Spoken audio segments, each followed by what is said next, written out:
Okay, so into the fifth module of international business, we have completed export trade completely with its steps, documentation, and how exactly the challenges will be there in the export market. So today we are discussing about import trade. Yes, it refers to purchasing of goods from foreign country. And here the major stakeholders will be as like these importers who are all going to receive that particular goods. Okay, and with regarding the procedures, yes, as like export procedure, even import also has its own procedures, but it gets differ from country to country. So where the customs, duties, even with reference to the quota restrictions, what that country is having, based upon that, import is going to be getting influenced. And it's almost such like where the import is going to be controlled by the government in almost all countries. Okay. Then about import procedure. So the first procedure, first step is almost like a trade inquiry. The quantity, price, trade terms, payment terms, everything supposed to be disclosed by this exporter when this inquiry is going to take place by the importers. Okay, so exporter may have a different quantum into the respect of the particular product. Okay, so even price gets differ from country to country. Okay, so even about trade terms, yeah, some of the countries they would like to have a balance of payment. Some other countries they would like to have with respect to the balance of trade in terms of quantum, correct? So it gets differ from country to country. The terms of trade supposed to be mentioned over there in the contract while inquiring, correct? So even about payment terms, how much of the advance amount supposed to be paid, then how exactly we are going to proceed further with respect to the management of the payment activities in further. These are all the things are quite important. Then about a procurement of import license. This is only the thing we were discussing as like IEC, import exporter code, as well as even while getting that IEC code by one of the company, even licensing is also very much important. Okay, whether you are going to be restricted for this import, whether you are extending for export, intra-port, correct? So these are all the things where we need to take a separate license, and that license renewal also will be there. Even with respect to the amount of obtaining the foreign exchange, yes, one of the banker is very much essential as like an intermediary here in this particular contract, where the foreign exchange is supposed to be arranged properly. When the exporter is expecting the advance amount, obviously he may expect in his home country currency or else some other country currency. Probably when you're going to take India is one of the country where Indian currency has not got recognized as an independent currency across the globe as of now, because India is not finally a permanent partner of World Trade Organization, correct? So when this kind of situation will be there, obviously they are going to expect dollars, correct? So obtaining that foreign exchange is quite important into the import procedure. So where that can be arranged by a banker. And the next thing is about the placement of Indian currency order. So here, once the quantity, price, trade terms, payment terms, even arrangement of foreign exchange, everything is being done. And if everything is fine with respect to the quantum of goods and services and quality, what you are expected, if it is availed, then placing of order is going to take place. And the next thing is about letter of credit. So what exactly this meaning of letter of credit? Who's going to give this letter of credit? Yes, of course, a banker is going to give this letter of credit. And basically, this is also to be called as the expectation or expression of this particular credit worthiness of importer. when he's going to place one of the order with the exporter, okay, then if everything is fine from both the parties in the sense here, one is exporter, another one is importer, okay, if both the parties are agreeing with respect to this particular point of view of having a transaction, then the first procedure itself is a letter of credit supposed to be received by this particular importer from the bank, okay. So that much of letter of credit, whatever the amount is going to get disclosed over there in the letter of credit, that much will be freezed from importer's company account, okay. The purpose is such like where during this particular tenure of contract of this import and export activities, okay, so where this particular party, in a sense importer, should not go for keeping any kind of unwillingly, if he is going to showcase that I'm not ready for any kind of payment after receiving the goods, then it's going to create any kind of hurdles, it's going to create any kind of burden to that particular country, and even it's going to give a reflect over that particular transaction also, and even maybe balance of payment, balance of trade, everywhere it's going to get reflect, correct. That's the reason that is a initial note from the base level itself. A letter of credit is most important to freeze that much of amount in this particular importer's account, okay. Then about obtaining the necessary documents, so where the documents supposed to be provided with this particular, then go for clearing of the goods, okay. Whatever they're going to receive the goods from the exporter, they're going to clear the customs formalities. Sir, the question will be there as like exporter has already paid his excise duty, correct. Why this importer also supposed to pay that? That's a kind of question. So truly speaking, here exporters excise duty is being paid to his home country, okay. And here this customs formalities what he's clearing here with respect to the amount of payment of the tax here into importer's home country, in the sense it's a host country for exporter, correct.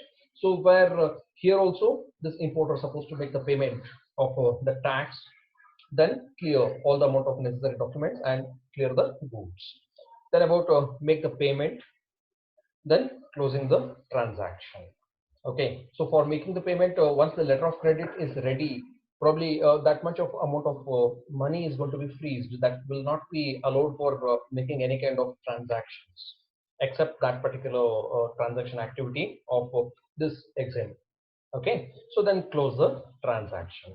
So next thing is about the problems and pitfalls in importing and exporting activities. Yeah, basically we do have certain amount of problems as such. Like first thing is the financial risk. See, most of the time when you are going to do this kind of importing and exporting activity as an importer, basically you need to take a letter of credit. It is mandatory. Okay, that's one of the essential document across the globe. All these 200 countries, they are going to expect this particular thing as a importing and exporting. Okay, it is mandatory. So here a financial risk is such like in case if that much of fund is not available as that contract which has been made with the exporter in the importer's account, if that amount is not available, that's going to be one of the financial risks, correct. So it's almost such like where people they are going to start facing these kind of normal problems. Second thing is about customer management.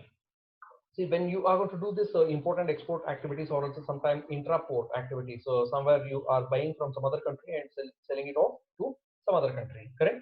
So in this particular thing, customers management is also one of the quite important role, because this is going to be one of the pivotal role.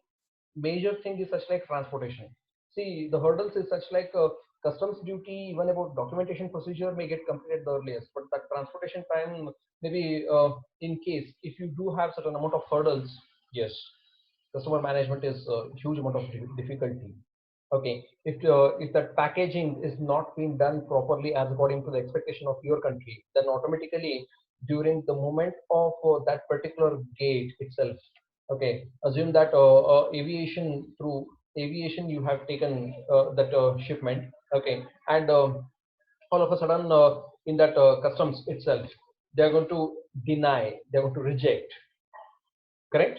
So all these things, why it is going to get happen? Reason behind that, maybe to take care of that particular country client's interest. Okay, so that's going to be a risk. Even about international business experience. Yeah, some of the companies which will be having a good amount of experience over international business activity, where they will be having a expertise kind of nature in terms of managing all these kind of tasks. But a few of the companies may not have that much of business experience of importing and exporting, correct? So they are going to face these kind of challenges, even about marketing barriers.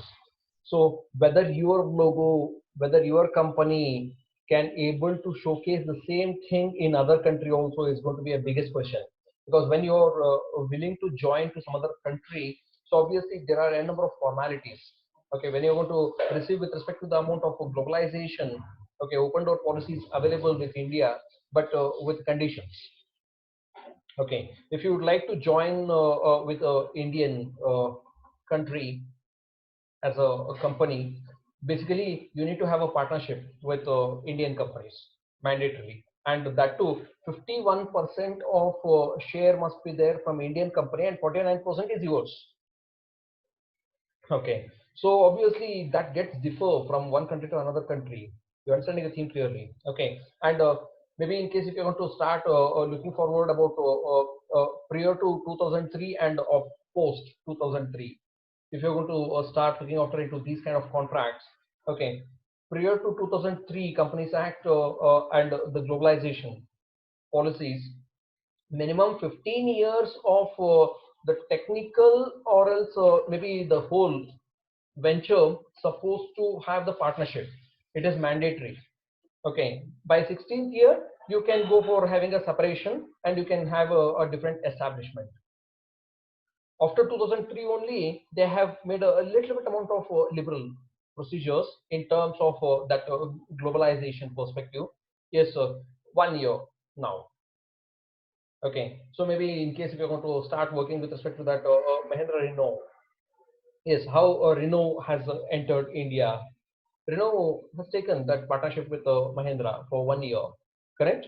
Then when you are going to look forward recent scenarios, after the year 2016, one more revolutionary steps which is being taken by government of India. That's about, yes, they have given little bit amount of liberty to some of the production areas, assembly areas. Independently, you can enter into Indian economy.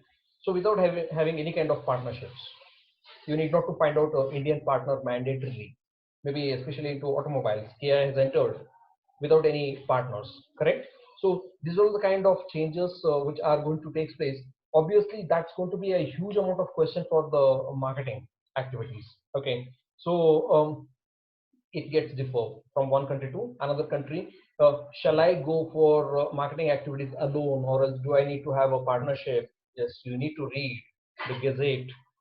Once in a year, they are going to reveal that. Okay, and even the policies are going to get reframed. Correct. So then about top management commitment. So what exactly the top management commitment is there?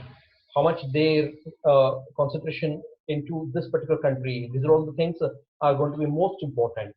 Okay. Even about trade regulations. Yeah, basically when you're going to get into one of the country, obviously you need to get adjust with that particular country. They are not going to adjust with you. That's mandatory. Maybe in case if you're looking forward into a country like India, obviously when you're going to enter Indian economy, so maybe labor union is one of the common platform. So mandatorily, in case if you are exceeding more than 300 employees, they are going to have a labor union, correct? So obviously their amount of activities, their amount of expectations, obviously that's going to get priorities, correct? So this is all the amount of trade regulations what you are going to face in terms of when you're going to join, when you are going to move towards any other countries. Okay, even with respect to the amount of importing and exporting activities also. So import duties sometimes you need to pay even into that host country as well as your home country also. Yes, possibilities will be there when you are going to move towards this amount of trade regulations. Okay, So even about trade documentation, yes, trade documentation. Again, it's a point of view of that particular country where you are getting into, and what and all the documentations we need to refer. We have made a list, steps and documentation, correct? So we need to follow everything.